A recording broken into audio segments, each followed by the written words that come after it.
Welcome to Nevada Newsmakers. On the program today, he may not print the money, but he prints just about everything else for the federal government. And who are the most neglected group of kids in the school system? The answer may surprise you. Scott Craigie has the rundown.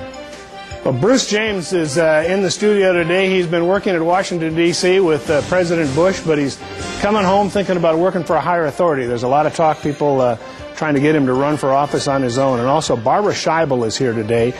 She works with the PTA for gifted children, the parents of gifted children. And she believes and makes a pretty good case that they're not getting what they ought to out of the public school district. And also, Sam, you got a wild bunch here today for the pundit panel. How are you going to keep control of this group? You're thinking I ever had control? On the Power Pundit panel today, Liz MacMenamin, Daryl, Capurro, and Paul Mozen. It's all coming up next on an all-new Nevada Newsmakers.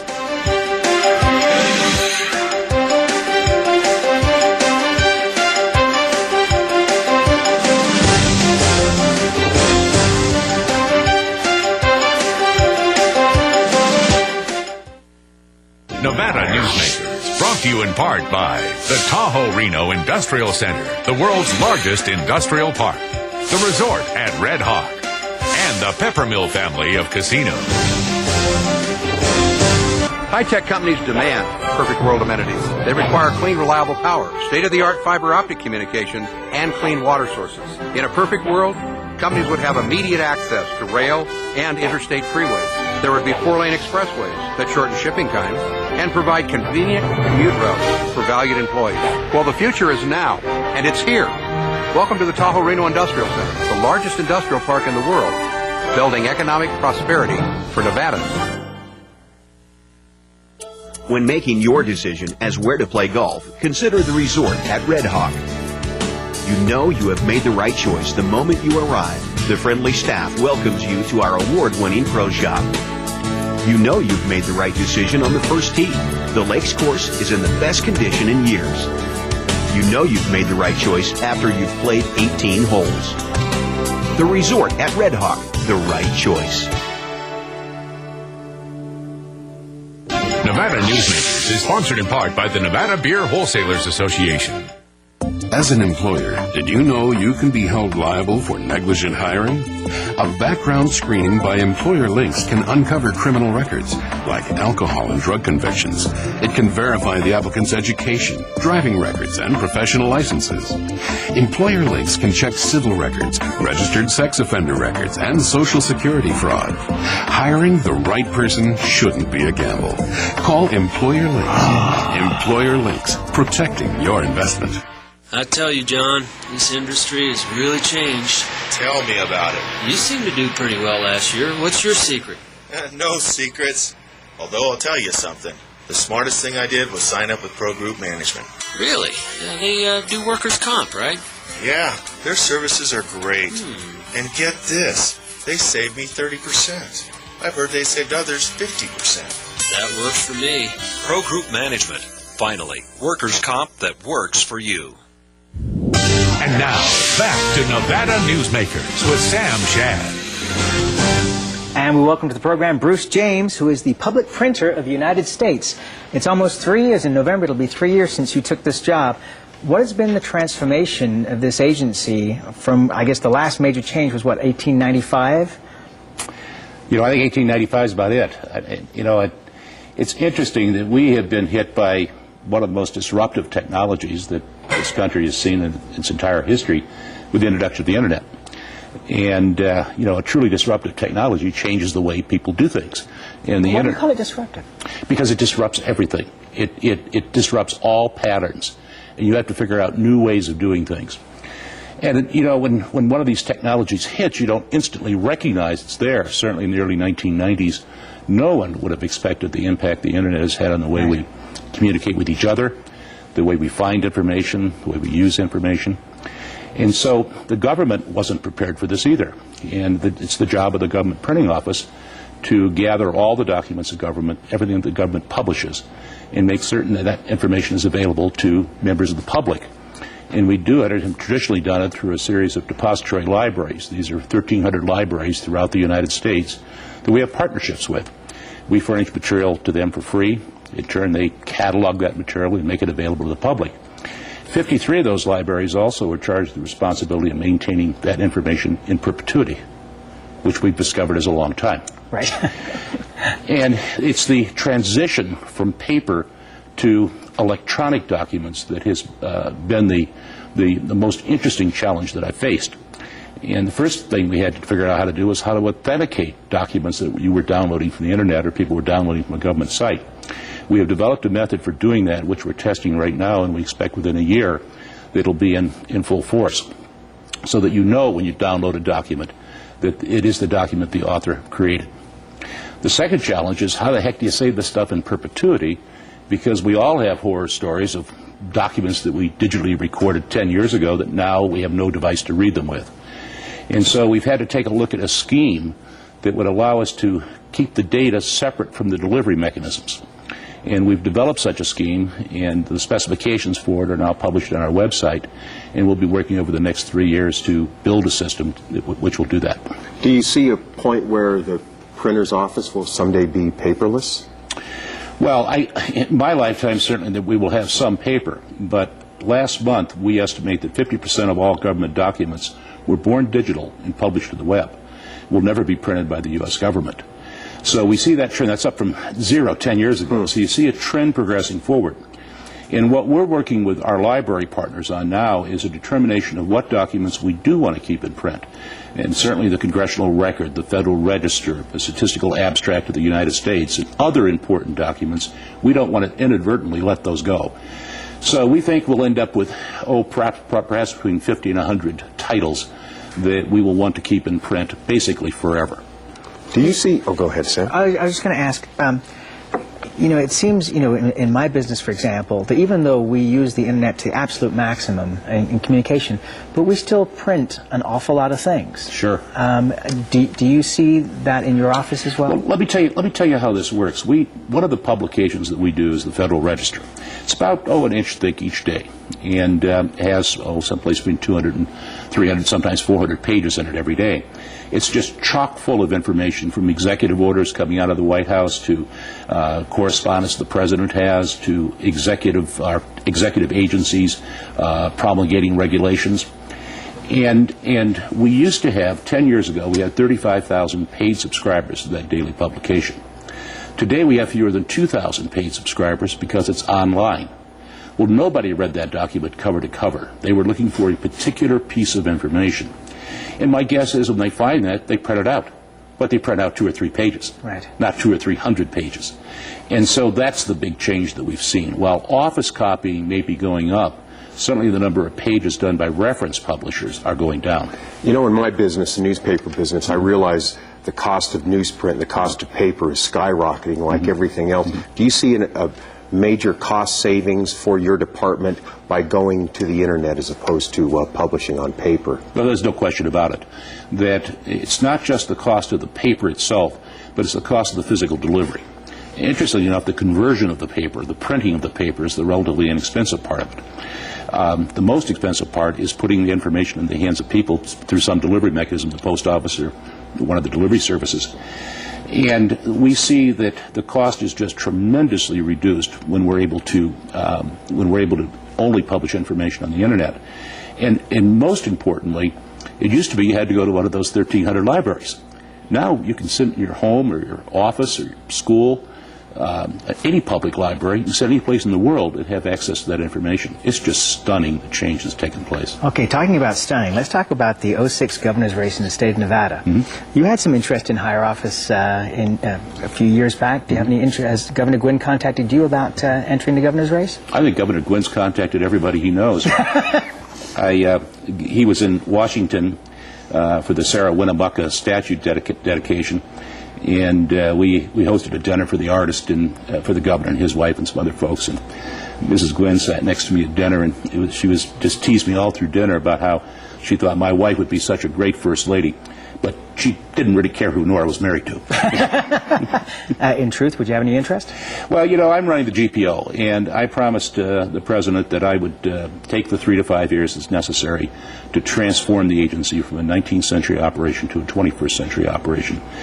We've made great progress. In some ways, we've made more progress than I expected. But I'm there, and I'm committed to finishing this transformation process. Do you talk to the President on a regular basis? Well, I had a meeting in the Oval Office 2 weeks ago. Maybe it was 3 weeks ago now, the same morning that the Premier from Vietnam was there. And that was an interesting experience in that the President is always, as you know, prompt as can be. I mean, and I'm always early when I have a meeting with him. This particular morning, he was running a little late because of the problems of translating from one language to the other.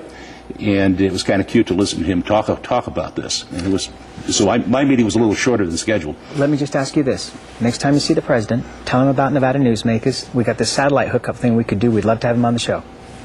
Well, we will talk about that. That would be awesome. We'll be right back on Nevada Newsmakers. Thanks for being here, Bruce. You're welcome. Nice to see you. For a videotape copy of any Nevada Newsmakers program, call 775-857-2244. The tapes are $20 each, including shipping. My family started this business 27 years ago. We work hard to serve our customers and our community. But it's getting harder and harder to keep the doors open. For example, our workers' comp is going through the roof. Isn't anyone on my side anymore? The Retail Association of Nevada is. If you're a small business owner, we can cut your workers' comp by up to 50%, lobby for your interests, and keep you informed. Put us to work today.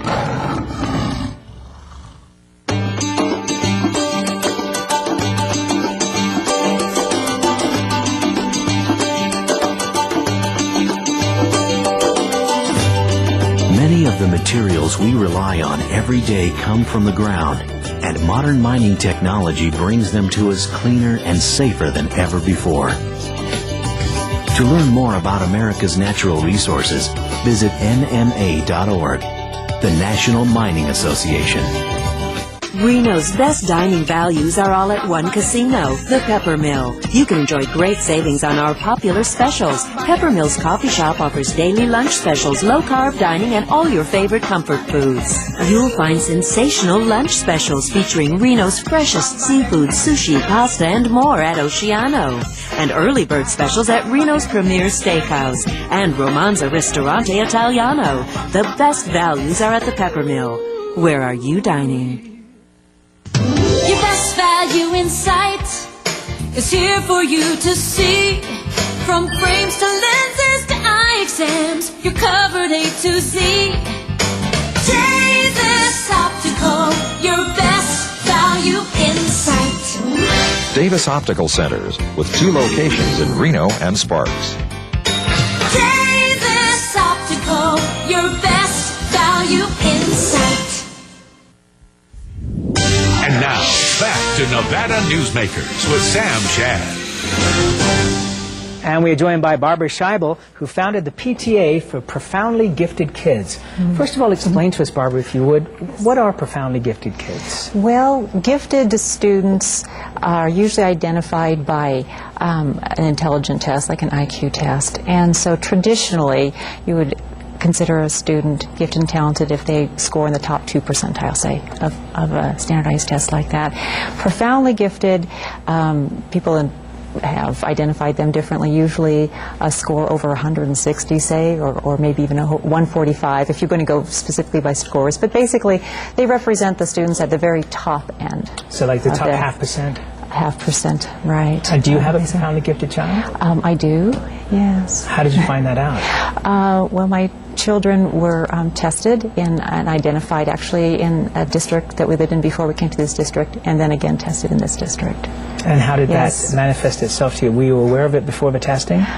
Definitely. I think that most parents who have gifted students and children recognize those traits when the kids are very young. It's the way the kids interact with each other, with their families. And isn't one of the tells also that they become frustrated and bored at school when they have all of this intelligent capability, and yet it's just totally not satisfying for them. It's frustrating and difficult. I think a lot of kids feel that way, and parents first recognize sometimes that could be a signal for parents that when these kids come home who have been happy and looking forward to going to school, they go to kindergarten and they come home and they're so disappointed they already know everything that the teacher is talking about, and that's definitely a trait.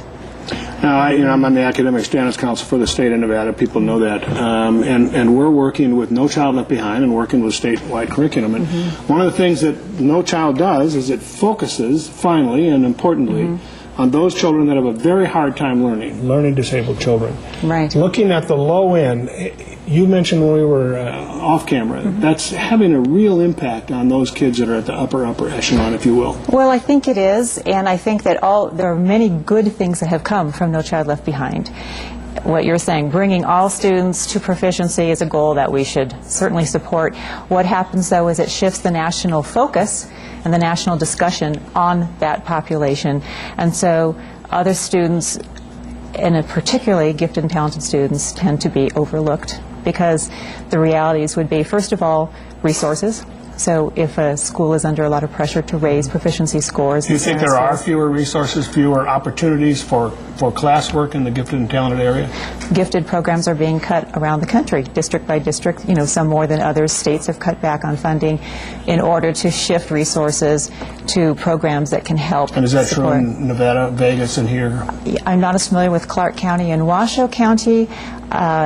At this particular last session, there have not been budget cuts to GT. 2 years ago, in 2003, they were on the chopping block, as were many programs. The session before that, we lost an entire program in Gifted and Talented called Talent Academy. The entire program was cut. So it's always a threat. Currently, though, in Washoe County, it's stabilized, and we're hoping to be able to actually increase the program. We were both at a party recently at Jan and Bob Davidson's house where a number, I think it was 15 students, profoundly gifted, who were at UNR for a crash summer course in various things, including philosophy. It's very interesting. Just got to talk to a kid who's 14 years old about ancient philosophy, and they're having a discussion with me that is like way over my head. I wasn't even invited to the party. What can I tell you? I think I crashed. But the thing that surprised me was when all the kids were talking at the end, they were all talking about how great it was to be challenged, that they had this great sense of frustration in their classrooms, that they weren't challenged. And here, it was some of the most difficult work of their lives, and they were loving every minute of it. I think that is so true of most of the students who I know, and I know a lot of them personally through our parent organization. I've got to know the kids. They are so eager to learn, and they so want to move forward, and there's a lot of frustration because in a regular classroom there's just not that same opportunity. And something else those kids particularly enjoyed was the opportunity to work together. They really enjoy the camaraderie, and they challenge each other in a setting like that, and they were eager. Is there a high percentage of social problems with kids that are not able to be in that higher learning category? In other words, say a gifted student in a regular classroom, perhaps? Yeah, I mean, problems with suicide and things like that? Anecdotally, I can say here in Washoe County, one of the high school GT facilitators who I know, she personally has known 7 high school GT students who have committed suicide during this last decade or so that she's been involved in the program, and that's a startling and scary number. It is. And I think that's one of the common misperceptions about gifted students is that they will make it. People say, oh, they'll be fine, they'll all make it. But some of their characteristics, I think, set them up to be particularly vulnerable to some of the social problems. And real quickly before we end, when we were talking earlier, we were talking about how these children think differently. For example, when they want to study housing, they don't just study housing, they want to study everything about it, the architecture, the engineering, the zoning. I mean, that's what we're talking about, isn't it? That it's a different dimension that they think and work in. And that's why it's so wonderful when they have the opportunity to work together, because that builds on it. And they just don't have that opportunity normally in a regular classroom setting, and that frustration can lead to the depression, what some of the issues you're talking about. Right, and you've got a website where people can contact you? We'll ask you, we'll just go ahead and it'll be under the Nevada Newsmakers section of kvbc.com and krnb.com or nevadanewsmakers.com. Great. Very interesting. We're going to continue this discussion, not today, but in the future, and we thank you for being here. Thank you. We'll be right back on Nevada Newsmakers after this. This is Nevada Newsmakers. For more than a decade, the Southern Nevada Water Authority has been helping the community embrace conservation as a way of life. That includes replacing more than 50 million square feet of grass with water-smart landscaping. During the worst drought on record, watering restrictions and tough landscaping codes have reduced the community's water use by billions of gallons, even as thousands of new residents were moving into Nevada. That's smart water management, and that's our promise to Nevada. When making your decision as where to play golf, consider the resort at Red Hawk. You know you have made the right choice the moment you arrive. The friendly staff welcomes you to our award-winning pro shop. You know you've made the right decision on the first tee. The Lakes course is in the best condition in years. You know you've made the right choice after you've played 18 holes. The resort at Red Hawk, the right choice. So, who do you use for workers' comp? Pro Group Management. Ah, I've heard some good things about them. Oh, you bet. Employee background checks, safety training, claim seminars. Oh, and here's the great part. If you have an issue, they work for you, not against you. Sounds perfect. And expensive. Well, that's the best part. They saved me 30%. I've heard they saved others 50%. Works for me. Pro Group Management. Finally, workers' comp that works for you. And now, back to Nevada Newsmakers with Sam Shad. And a terrific Power Pundit panel today, as always. And don't forget, you can watch Nevada Newsmakers online now at NevadaNewsmakers.com. It's a great website. Daryl Capurro is here. He's with the Nevada Motor Transport Association. Liz MacMenamin, Director of Government Affairs for the Retail Association of Nevada, one of our proud sponsors. And Paul Mozen, healthcare consultant. Welcome to all of you. And other things, too. We won't even go there. All right, Daryl, let's start with you, because and as always, I'd like to point out that Jim Rogers, who's the Chancellor of the University System, is also the owner of KVBC and KRNV. And it starts out that way when we're going to work Jim over. Disclaimer. Latest story coming out from Casey Howard in the Review Journal is the regents have been receiving phone calls from Robert Eidhoven, the Gibbons spokesman, asking what they think about Jim Rogers' comments about Jim Gibbons. And do you think this is helpful in this election process to have the kind of discourse we're having right now? Sam, I really don't think so. I think some of the comments, and I respect the Chancellor in that, but I think he went a little overboard on his comments in that. And you probably are going to have some fallout from that based on the articles that I've read and from people I've talked to and that. But that's one of the charms, I guess, of Mr. Rogers is that he speaks his mind. So or not. You have to take that into account, I suppose, in evaluating what he said. Not to disagree with my distinguished colleague, but, the basis of our political system is an open discourse. And if Mr. Rogers wants to say what he thinks, I think it's fine. And do you think he truly believes that Jim Gibbons is not very smart, as he said? I'd hate to see him take his gloves off. I saw a quote yesterday saying, if this is what he's going to start the campaign on, what is it going to be like after he takes his gloves off and does decide to run? It's going to be like that. It's like, this is ridiculous. Well, so what other prospects for what the campaign will be like? Assume that 4 or 6 people are in it. Right now, it looks like that's very possible, maybe likely. It's going to be dirty. I think it's going to be dirty. It's going to be, and each year it progressively gets dirtier and down and dirty. Well, one of the things that strikes me, Scott, is that the more that Jim Rogers goes after Jim Gibbons, the more publicity he's actually giving to Jim Gibbons, who a lot of people in this state have not only met once or twice, but probably between Jim and Don, dozens, if not hundreds of times over the years that they've been in public service. Well, I think the remarks were off the mark as far as the intelligence level, because the man has the credentials. Mr. Gibbons has the credentials. I don't know of a lot of people who have a law degree that are in this race who have done so many other things too. So it's just the wrong type of tactic, I think, to use. But unfortunately, as Paul mentioned, I think we're going to see more of that. I think people are really getting kind of tired of this drag people through the mud. They want to hear what you're going to do when you become governor, senator, or whatever it might be. I think we need to get back to that. And to agree with my friend Sam, it does give him more publicity. My esteemed colleague, he's running for something. I was going to say the same thing. Something came over me. It gives him more publicity, And that helps him, because most people have made up their mind, I think, who they're going to vote for. I don't think that what Mr. Rogers says is really going to change anyone's mind. They're not going to go, oh, I don't think I'm going to vote for Well, we still have a long time to go before we get to the end of this road. I think a lot of people already know who they're thinking they're going to vote for. Do you think you agree with that, Scott? You know, I don't think that they know who they're going to vote for. But you know what really concerns me is you got K-12 education, you got whatever's going to go on with the university system. We have water resource problems. Are we going to take water out of White Pine County to continue the growth in Vegas? All of the talk about what we're going to do with federal land. The price of homes is getting to the point where we have to build high-rises to put wealthy people in, and we have to build high-rises to put our workers in Vegas.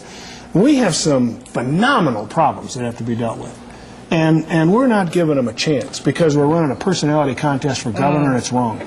I worry about how our kids are going to be able to afford housing, and that because in the current circumstances, I don't think they can. And that's, you know, to force our own children who are natives of Nevada to go elsewhere, you know, that kind of bothers me. But that's part of the problems that we experience because of the huge growth factor that we are experiencing both north and south. Well, I think those are some of the issues that will make or break a candidate during this upcoming election. I really do. The housing issue is a big one. And high-rises, this is a huge thing going on in southern Nevada right now. There are a lot of them on the slate right now to be built. 150 projects. It's amazing. It's amazing. Is this going to continue? And you know they're not going to build them if they don't think they can sell them. All right, so let's go around the panel one at a time here.